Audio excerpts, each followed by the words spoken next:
Lo schianto contro il parabrezza dell'auto, poi il volo di 10 metri.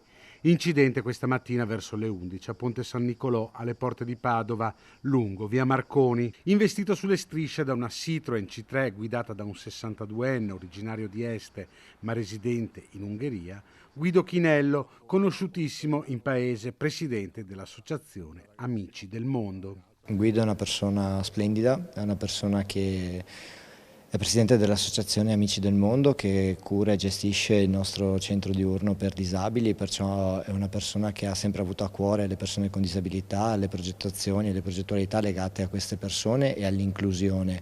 Perciò è una tragedia che tocca tutta la comunità e siamo vicini alla famiglia. E lungo via Marconi le vedete i rilievi della polizia locale intervenuta subito dopo l'incidente.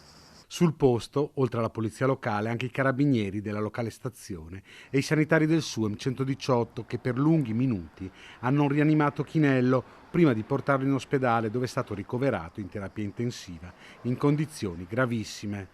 Le prossime ore saranno decisive. Probabilmente accecato dal sole, l'autista del mezzo ha visto solo all'ultimo Chinello che stava attraversando la strada a bordo della carrozzina su cui è costretto dopo un precedente incidente stradale.